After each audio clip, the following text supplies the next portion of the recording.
Bonjour et bienvenue dans cette série de vidéos où on va répondre aux questions de cours qui pourraient être à l'examen du droit. Dans cette série de vidéos, je vais vous donner une liste des questions les plus importantes à savoir du droit. Je vais vous montrer comment répondre à chaque question et je vais vous expliquer la réponse en détail, comme ça pour bien comprendre. D'accord? Donc on est arrivé à la 7e question. Dans cette question, on va voir la signification du droit privé. D'accord? Donc dans cette vidéo, on va voir la définition et la signification du droit privé. On va voir quelques caractères du droit privé et les branches du droit privé, d'accord? Avec des exemples pour bien comprendre, d'accord? Donc, après qu'on a déjà vu la distinction entre droit subjectif et droit objectif, on a dit que le droit objectif, c'est l'ensemble des règles juridiques qui permet de gérer et organiser la vie dans la société, les rapports entre les personnes qui vivent dans la société. On a vu les différentes branches du droit objectif, il y en a droit privé et droit public, d'accord? Donc, dans cette vidéo, on va voir le droit privé, d'accord? Donc, qu'est-ce que ça veut dire droit privé? Donc, tout simplement, le droit privé est composé de l'ensemble des règles de droit qui régissent les rapports entre les personnes privées, qu'ils soient physiques, ça veut dire des particuliers, ou morales, ça veut dire soit des entreprises, des associations, etc. Donc, le droit privé traite des actes réalisés par, ces particuliers, ou bien la vie des particuliers, comme le mariage, le divorce, l'héritage, l'adoption, la propriété, ou bien les contrats. Ça veut dire un contrat qui se réalise entre ces particuliers. Donc, c'est ça la définition. Et aussi, une pointe qui est très importante, c'est que le droit privé défend l'intérêt particulier des individus. D'accord? C'est le contraire du droit public qui défend l'intérêt général de la société. D'accord? Donc, c'est ça ce qu'il faut retenir. D'accord? Donc, quelques caractères ou bien quelques caractéristiques du droit privé. Donc, on peut le résumer en 4. D'accord? Donc, pour premier caractère, c'est une finalité différente. Au contraire du droit public, donc le droit privé, il vise à satisfaire l'intérêt privé des particuliers, alors que le droit public vise à satisfaire l'intérêt de la collectivité. Donc, tout simplement, le droit privé vise à satisfaire l'intérêt privé des particuliers, puisqu'il gère les rapports et les relations qui se déroulent entre des particuliers. D'accord? Deuxième caractère, c'est que le droit privé s'oppose au droit public qui traite des relations entre les personnes privées. C'est que le droit privé gère que les relations entre les rapports entre les personnes physiques et les particuliers, alors que le droit public, à la fois, ça permet de réglementer le fonctionnement et les relations et l'organisation des établissements de l'État, et à la fois les rapports entre les administrations publiques et les particuliers.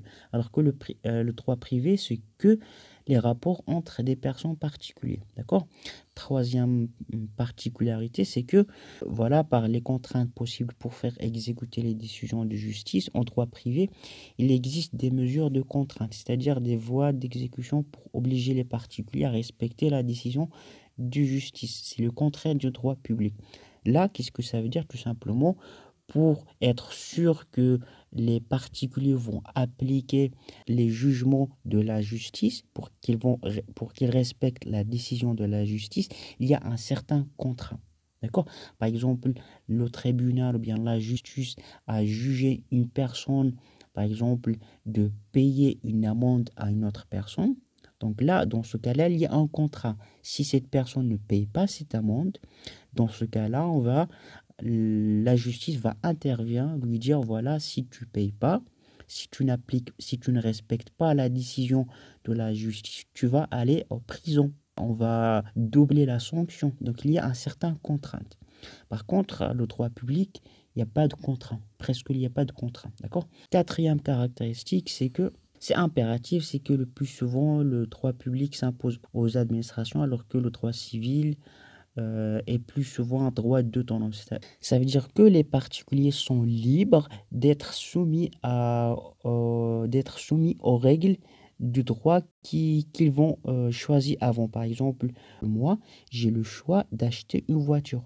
Je- Si je veux l'acheter, je vais l'acheter. Si je veux pas, je vais pas l'acheter. Si je l'achète, je dois être soumis au droit de la route, d'accord? Le code de la route, je dois respecter le code de la route. Si je l'achète pas, personne ne me force de l'acheter. Donc, je suis libre d'être soumis à un certain droit, d'accord?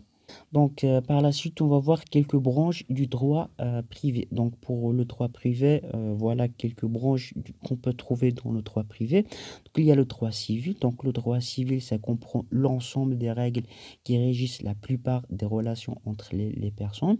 Donc, dans le droit civil, on trouve l'ensemble des règles qui gèrent les rapports entre les personnes, soit en ce qui concerne la famille, les biens, la vie des personnes. Donc, c'est le droit civil qui permet de réglementer ces relations.